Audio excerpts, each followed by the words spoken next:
Hello, my name is Minister Amariche Gregory Hawkins. I'm from Los Angeles, California, and this is my testimony.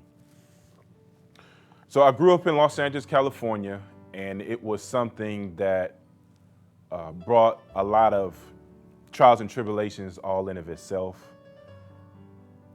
The biggest thing that I had to deal with being poor.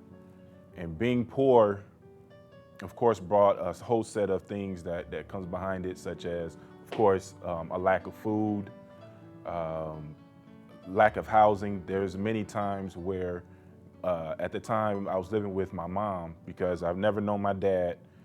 I was told that he was in the NBA, played for 2 years, but I've seen him twice in my life. And the second time that I met him, he stole my Nintendo. And that was just something that really stood out to me. That's the biggest impression that he had on my life. So going through moving around in Los Angeles and going from place to place, we never stayed in one place more than 6 months to a year. And that was due to, again, us not having a whole lot of money. It was just really difficult. So as we transitioned from place to place, of course, I transitioned from school to school. I've never been to the same school twice. Every year, all the way up through 12th grade, I've been to a different school.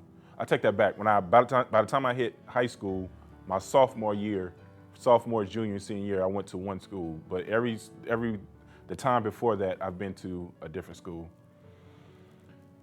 The negative effects also of being poor is that you lack resources, and the main resource that we lacked for our family was mental health, or just mental health.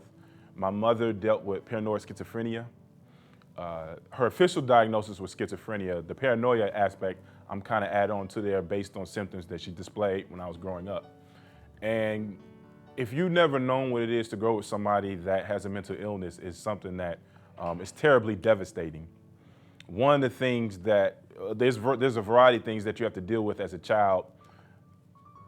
Emotionally, you have to cope. And I know that I made a lot of excuses for my mom based on my own reasoning and trying to understand who she is when it wasn't a reality. For example, my mom often blamed me for communicating with my dad mentally and telepathically. Of course, that's part of the symptom of having schizophrenia. It's called delusions and being able to speak to people who you can't see. But in my mind, I interpret that as my mom is saying that I'm just like my dad. That's how I interpret it, but that's not how she meant. She meant literally that I was communicating. Another thing that I had to deal with besides the emotional trauma was the physical aspect. And the physical trauma and abuse started really, really early. My earliest memory of being abused, I can't say how old I was. I just kind of remember like things around me. So I was still in diapers, and I remember I walked into her room and my mom would get angry sporadically, and anything can set her off, anything at all. So at this particular time, I don't remember what made her mad, but I walked through the door and she used to wear these boots that were, I don't even know the technical name was it, but they were leg high boots with the heels that was really long. And she threw one at me and the heel hit me on my knee and busted my knee up. To this day, I still got the scars. So at the time, I didn't think it was a big deal, but anything that scars a child for that long, I think is a serious issue. You're not supposed to throw inanimate objects at people. The second instance of abuse came, which was inevitably, it sent me through this spiral of a lifelong trip through foster homes and group homes. My mom took me outside and she did the proverbial get a switch off the tree, and whooped me. But when she whooped me, I had welts up and down my leg and up and down my back. And a neighbor from next door saw that and they called the police. And when the police came and saw my body, they deemed that it wasn't safe for me to be in her home at the time. So she had to go through anger counseling and things of that nature. She sat in jail for a night. After that, it just got worse and worse because my mom's mental state was deteriorating. After I went through foster care early in my life, I went back to live with my mom in 3rd or 4th grade. At that time, I started ditching school, and this one time, which was like the catalyst of my life, I was in 4th grade. My report card had came home, and my mom saw that I pretty much had all Fs and a couple of Ds, with maybe 1 A, which was in reading, coincidentally. We was walking down the street. She grabbed me by my hair, because she was opening her mail as we was walking down the street. So when she opened my report card, saw my grades, she grabbed me by my hair and pulled me back to the house. By the time I got to the house, she slapped me around a few times, and then she threw me against, I had a bunk bed. She threw me against the bunk bed, and I was laying on the ground. Once I was laying on the ground, she came up to me and she started kicking me in my stomach, and saying some things I don't remember. When she got through kicking me, I got up, I went to the bathroom, and I started spitting up blood. I was vomiting, and I had some blood in my vomit. And then she started beating me again for throwing up. And then she told me to hold it in. So as I'm trying to hold in my vomit, if you ever been in a place where you've gotten a whooping and you try to hold back tears, it just makes you cry more. And the more I cried, the more she slapped me. So it was really gruesome that particular evening, or that day. And the problem was it didn't stop that day. I went to bed, I woke up, and she began beat me again that morning. She beat me so much that I was late to school. I was about 2 hours late to school. And so as I was, after she got through beating me, I was walking to school, and I thought, I can't go back home. So I called the police myself. They came, picked me up, and again, I'm back into foster care. I'm going through the system. I went through the system for a couple of years, and I came back home in junior high. And in junior high, my mom had stopped spanking me technically, but the effect of poverty was still there, and my mom was still dealing with her mental illness. In order for me to eat, I went to neighbors' houses. Of course, school was a big savior. And we did that for a while. And then we moved to a place called Lancaster in California, and we stayed there for about a month. And then my mom kicked me out the house because we got in an argument. And when she kicked me out, the sheriffs came and picked me up, and I went into foster care once again, and I stayed in foster care up until I was 18 years old. But in dealing with all that stuff, I'm really fast tracking through a lot of the stuff that I dealt with. Emotionally, it was not only draining, but it took a toll on me so much that I liken it to somebody that's dealing with PTSD. I'm not saying that I had PTSD, but I had so much psychological trauma going on inside of me that I didn't have anybody to voice my concerns, or it's just a very unique experience living with somebody that has a mental illness. Nobody really understands you. It's almost as if you have a mental illness because you abide by the rules of somebody that's living like that. So how can I talk to someone about my mom licking the face of my sister like a cat because she felt that's the natural way of cleaning? Or who can I talk to about my mom making me eat raw aloe vera because it was good for my skin? And I'm talking about, we will walk to the plant, she'll break it off and make me eat it in front of the bush. And if I didn't eat it, then I would get beat. Who can I talk to about things like that? So it was plenty other. I think the most weirdest moment was when one of my first sister was born. I'm the oldest. The sister under me, Amariche, she was born. She was about 6 months. She was underweight because she wasn't being fed properly.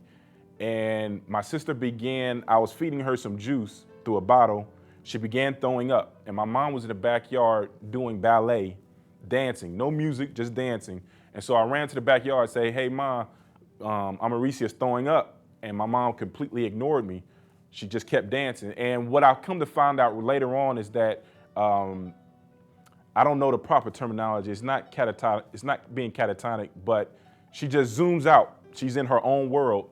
And it happened again because I went to court one time, and my mom was sitting on a bench. And as a foster child, you go to court to find out if a person has custody of you. And I saw my mom sitting on the bench, and I went to go say hello to my mom with my social worker.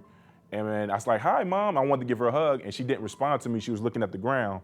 And I said, Mom. And I said it loud and louder, and I wasn't in her world. And the social worker began tearing up because she saw what was going on, but I couldn't understand because Mom is still my mom, and that's the only thing in person that I understand. But going back to my mom doing ballet, so she's doing ballet in the backyard, she's ignoring me, and my sister is spitting up. As an infant, you spit food up. That's what you do. I didn't realize that. I'm just freaking out because I'm thinking something is wrong, and me yelling my mom out while she's doing dances in the backyard just really it frustrated me, and I didn't know, again, who am I supposed to talk to about situations like that. So that was just all of it in a nutshell. Then becomes the struggle of living in foster care. A lot of people don't realize when you're in foster care, a lot of foster parents are literally taking care of you because you are a paycheck. And so I had to deal with that situation in terms of different foster homes, me sharing a bed with another foster child. Both of us, I was kind of big as a child in terms of height. At the time, I was in one place, I was 8 years old, sharing a bed with another 8-year-old when there was an empty bed in the room with us. But she left that bed open because, of course, another foster child can have that. That's another paycheck. I've been to one juvenile detention center called McLaren Hall. It was a really bad place to be at. The staff there physically and sexually abused a lot of kids that was in that facility. I got picked on and bullied by my suite mates. And these kids were abused and they were bullied, and they were just transferring that type of behavior, on anybody that was around. I was unfortunately the youngest person in this facility on the wing that was in. It was called Tiger Wing, and just had to deal with that. And I think if I can sum up my childhood, you just had to deal with it. I just had to deal with a lot of hardships. So going into the next phase of my life, after coming out of childhood and being emancipated from the foster care system, I turned 18, I went to college, I went to Grambling State University in 1999. I thought that I was going there to play football, and I was going to a black college, so I'm gonna be around people who are like me, because I had a sense of, I lacked self-identity because I never knew who my family was. The only person I knew was my mom, and I only lived with her part-time. I didn't realize that emotionally, again, I was so unstable that I was acting out, and I would do things that wasn't particular to somebody that's just normal, if I can be frank. So I ended up getting kicked out of Grambling University because academically I wasn't up to par. I came back to California I went to a junior college called Pasadena City College. I got kicked out of that junior college because of academically I didn't make it. I then went into the military, and in the military is when all my problems began festering, and it was the conclusion, if you will, of everything that I dealt with. So after my first year in the Marine Corps, I began smoking weed, I began drinking alcohol, I began fighting, I got into a lot of troubles, I got into a lot of situations, and I got kicked out the military. So this is the third time that I've messed up my adult life. And after getting kicked out the military, I didn't have anywhere to go because my mom was homeless.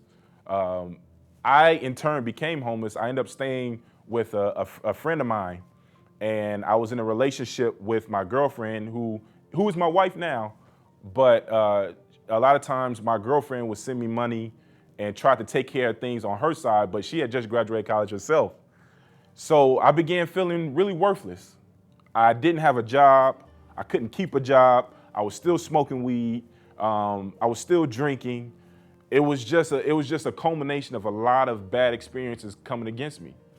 I got the opportunity to get my CDLs. I became a truck driver, and I was going down the road one night, early in the morning. I think I was in Ohio, and as I was driving, I just began crying, and I didn't know why I was crying. It was a really hard moment. It was a really hard moment because